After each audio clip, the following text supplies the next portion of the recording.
Ngati appétit, Ngati appétit, appétit. Ngati appétit, Ngati appétit, appétit. Ouais, c'est moi je dis en direct de rappeler, c'est la Champions League, pa. Il y a un son où tu abordes le thème du mariage aussi. Ouais, ah ouais. Ça, c'est un morceau, je le kiffe. Mais pourquoi tu l'as pas mis en avant si tu le kiffes autant? Parce que justement, c'est une bonne cartouche. Je vais prendre le temps de bien préparer le clip. Ouais. Faire un vrai truc. Parce que ce morceau-là, bah ça se sent. C'est le dernier morceau de l'album que j'ai fait, je pense. Mais ce morceau, je sais pas, je l'ai. Ouais. Même moi, dès que je suis sorti de la cabine, j'ai réécouté le son. C'est moi qui ai fait ça. T'étais un peu. Je suis devenu fou. Ouais. Parce que je sais de quoi je parle en même temps. Ah, on sent qu'il y a du vécu, il y a quelque chose derrière, il y a une histoire, il y a des liens profonds. Le son, dès que je l'ai fait, tu vois, dès que je l'ai écouté, je fermais les yeux, je pensais à un truc. Je suis réveillé tout seul. C'est à quel état? Voilà. Il devient par rapport à l'expérience d'un pote à toi qui va se marier, etc. Quoi. À la base, c'est un peu ça l'histoire de base. Après, c'est ça. Ouais. C'est un peu ça, tu vois. Et c'est un peu pour, tu vois, pour les futurs mariés aussi. En ce moment, les gens ils se marient assez jeunes. Ouais.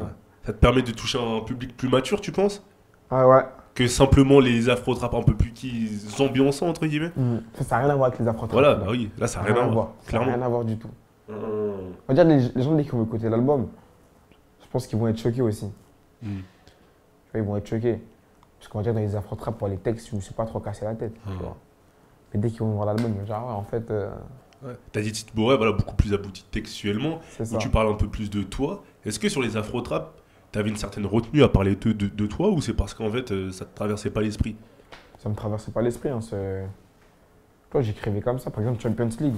Les gens, ils le savent pas, mais Champions League, j'écris en combien de temps? Je l'écris en 15 minutes. Champions League, j'ai écrit en 15 minutes. Ouais. J'étais posé à la chicha. Et... écoute l'histoire. J'étais posé à la chicha. Et c'était un mardi, je crois. Ouais, c'était un mardi. Et il y a la pub de Ligue des Champions qui est passée.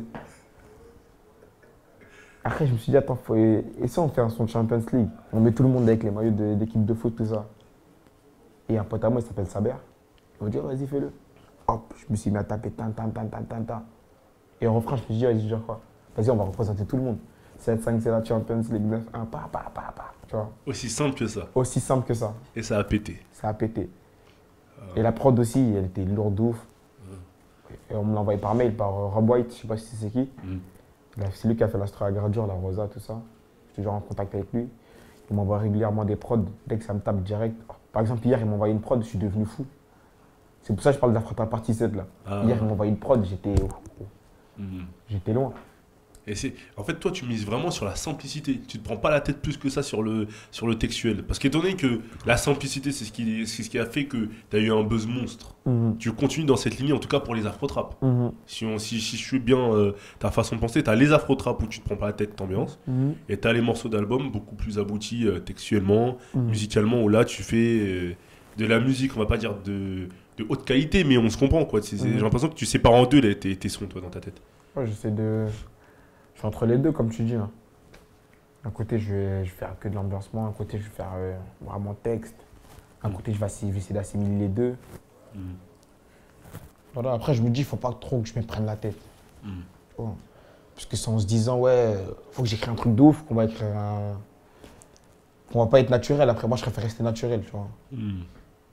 Dès que ça va me venir à la tête d'écrire un son conscient, je vais le faire. Et il y a des sons conscients dans l'album, en tout cas que tu estimes être conscient dans cet album ou... Ouais. Des sons comme quoi? Il y en a 2-3, il y a comme avec Angélique Kidjo, Maman j'ai mal, il y a lequel encore? Ma vie, avec Fali Poupa. Peut-être qu'il y en a peut-être un quatrième, mais j'ai oublié. Peut-être Amina, je sais pas quoi, tu vois, Amina. Ouais, Amina, c'est mi-conscient, mi-ambiance. Ouais, c'est ça, ça le truc. Tu vois, le son Amina, on va dire, le son Amina, ça, on va dire, c'était une petite passe pour l'Afrique, ça. Parce que dès qu'on écoute le refrain, les gens, ils vont... ça fait penser directement à l'Afrique. Là, je suis en ouf, j'allais même faire le refrain tout de suite, là. J'allais partir, là. Non, tu vois, il y a un peu de tout, il y a de tout dans l'album, il y a de tout. Il y a un son comme Maman j'ai mal, tu l'as écrit dans quelles conditions? Celui-là, je me suis vraiment cassé la tête à l'écrire, celui-là. Celui-là, je me suis vraiment cassé la tête à l'écrire, celui-là. Mais voilà, après, au final, ça a donné un bon truc, au final. Je suis satisfait du travail que j'ai fourni, après. D'accord. Et quand t'invites des Angélique Kidjo ou des Fally Ipupa, comment ça se passe en fait? Tu les contactes, ils te contactent, on te donne l'idée? Au début, en fait, moi, je donne mon idée. Tu vois. Je donne mon idée, je dis, ouais, j'aimerais bien 2-3 featuring. Et après, à la base, je voulais un feat français. Tu vois, un rappeur français. Après, je me suis dit, non. C'est mieux que j'attende un peu. Là, c'est ma première carte de visite. Faut pas non plus faire trop de featuring. Tu vois. Faut que d'abord je me montre moi avant de balancer les featuring. Donc, du coup, pour rester dans le thème afro-trap, eh ben, j'ai invité les 2 artistes africains, Angélique Kidjo et Fally Ipupa. Angélique Kidjo, je l'ai contacté comment grâce à mon manager. Voilà, elle sortait de sa remise des Grammy Awards là aux États-Unis. Le lendemain, elle nous a répondu directement. Elle a vu les afro-trap sur YouTube, Ouais. elle a dit ça me parle. Elle a dit ça me parle direct. Elle a dit elle aime bien, oh, j'aime bien ce que le petit il fait, tout ça. Je lui ai dit ok. Donc du coup, elle a enregistré des states, ses voix, tout ça. On a envoyé l'instru, tout. Elle a tout enregistré. Elle nous a envoyé. Elle nous a appelé. Elle a dit ouais, bah, si vous voulez de voix encore, si vous voulez que je modifie quelque chose, vous nous le dites et on va le faire, tout ça. Hop, après on a. C'était fluide. C'était comme si elle était à côté de moi, quoi. Tu vois. Et avec Fally, comment ça s'est passé? Et avec Fally, bah, ça c'est un choix de ma part. Tu vois, on va pas se le cacher, Fally en Afrique, c'est quelqu'un. Tu vois, c'est quelqu'un. Il a une voix de ouf. Et voilà, après ouais, pareil, mon manager, il connaissait son manager. Pareil, c'est faux feeling, tout ça. Ouais. T'avais une certaine pression ou pas? Non. Quand tu fais l'invitation, est-ce que tu te dis j'espère qu'ils vont accepter? Et une fois qu'ils acceptent, là tu te dis que c'est sérieux quand même. Parce qu'ils n'ont pas ton âge, ils n'ont pas ta carrière, c'est costaud. Pas te louper. Déjà, je me dis aussi un peu, tu vois, s'ils acceptent, c'est qu'ils aiment bien le délire aussi. Tu vois, c'est qu'ils aiment bien le délire. Après, tu vois, après, ça s'est bien passé. Hein. Premier coup de fil, hop, on s'est donné rendez-vous directement au studio. Ça s'est fait très, très rapidement. D'accord. Très rapidement, il a très vite compris mon délire. Voilà, après, on a donné le beau morceau Ma Vie. Hein. D'accord. Et en début d'interview, tu disais que tu allais voir si les gens vont vraiment suivre commercialement. Est-ce qu'un succès commercial, ça validerait ton type de musique, l'afro-trap? Définitivement. Pas commercial, pas forcément. Pas forcément. Moi, je vise pas à faire un truc commercial. Tu vois. C'est-à-dire? C'est-à-dire, je sais pas, je vais pas chercher à faire le tube de l'année ou je ne sais quoi, tu vois. Quand je dis commercial, c'était plus en termes de vente. C'est-à-dire si tu as des grosses ventes, c'est que les gens apprécient vraiment ce style et ils le valident, ils en veulent. Plus que des vues YouTube qui, entre guillemets, peuvent être gratuites. Ou, ouais, certes, les ventes, ça veut tout dire. Ouais. C'est qu'ils ont vraiment accroché alors. Tu vois. Si, c'est normal, ouais, c'est évident. S'il y a des grosses ventes, c'est sûr que les gens ils ont vraiment accroché. Donc ça veut dire qu'ils ont vraiment compris le concept afro-trap, tu vois. Ils ont compris que c'était pas juste de l'amusement. C'est qu'ils ont envie de découvrir aussi la suite, tu vois. L'univers. Tu vois, ils ont envie de découvrir mon univers aussi afro-trap. Et après, voilà, on va attendre le 15 avril, on va voir ce que ça donne. Hein. Toi, dans ta tête, tu veux faire combien en démarrage, en première semaine, dans ta tête, tu te fixes combien? Ah, moi, je ne me fie pas aux ventes. Hein? J'essaie même pas de me dire, ouais, il faut que je fasse 10 000, il faut que je fasse 15 000, 20 000. Parce que sinon, t'endors pas, sinon. Sinon, je vais pas dormir. Tu vois.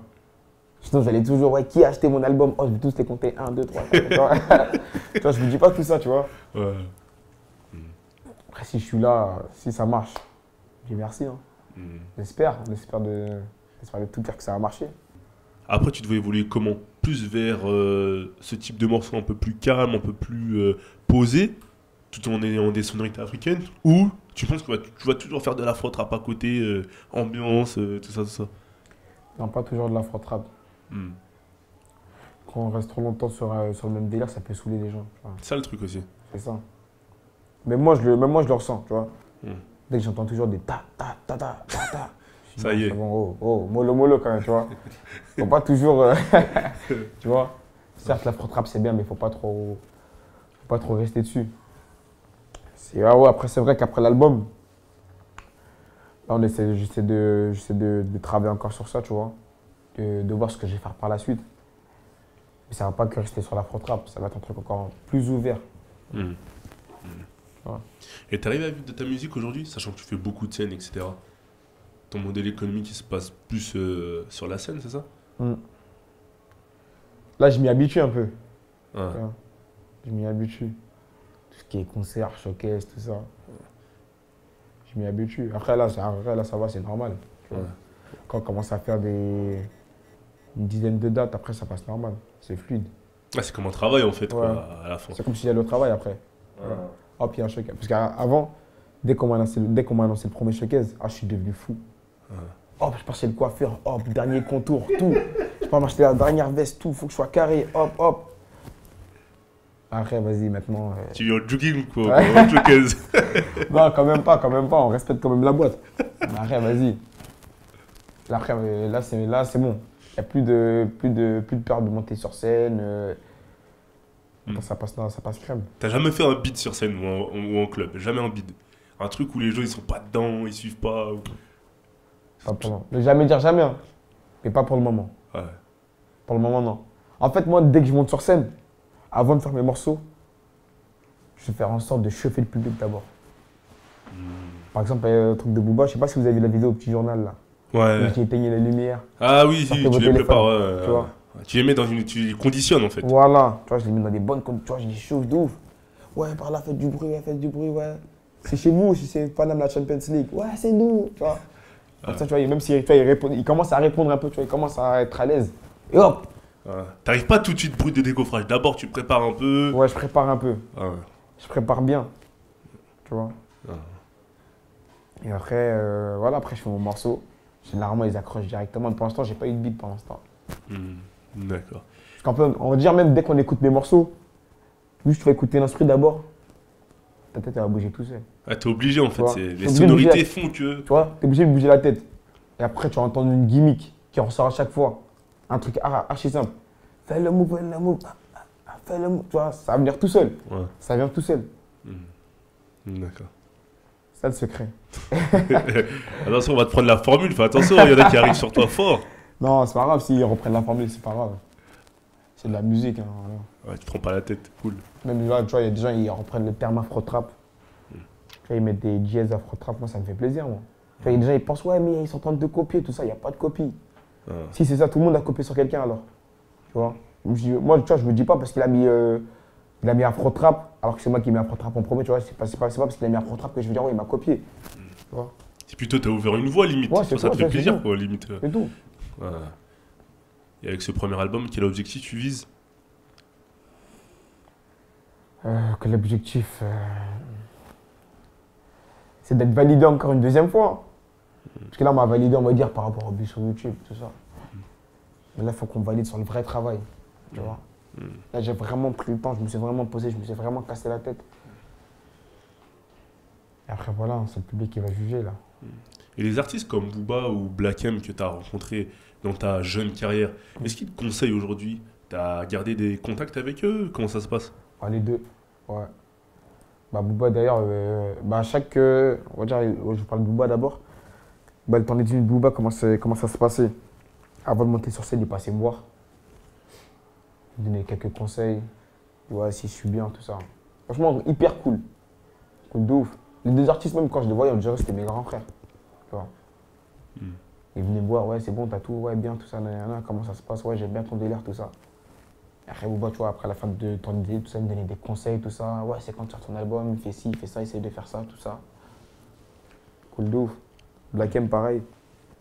Dès que je suis parti en Guinée, il avait écouté un peu le morceau de mon album. Il a dit, ouais, lourd de ouf. Ouais, pour ça, essaye de faire ça, tu vois. Toujours des conseils, toujours des petits conseils. Tu vois, les conseils, je les ai pris à cœur, tu vois.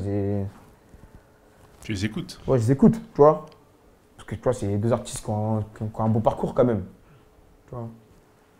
Plus que beau, même leur parcours, tu vois. On aimerait tous avoir un parcours pareil, tu vois. Donc, du coup, tu vois, les conseils qu'ils donnent, tu vois, je les prends à cœur. Ça fait toujours plaisir d'avoir des conseils des plus grands que soi, tu vois. Ouais, logique. Et t'as un dernier mot à ajouter à MHD? Bah, rendez-vous le 15 avril, hein. Dans toutes les FNAC, dans toutes les grandes surfaces. Procurez-vous le premier album des MHD. Ouais. Ça va être la Champions Leace, ce jour-là. Ça va être le feu. Ngati appétit, appétit. Ngati appétit, ngati appétit, appétit.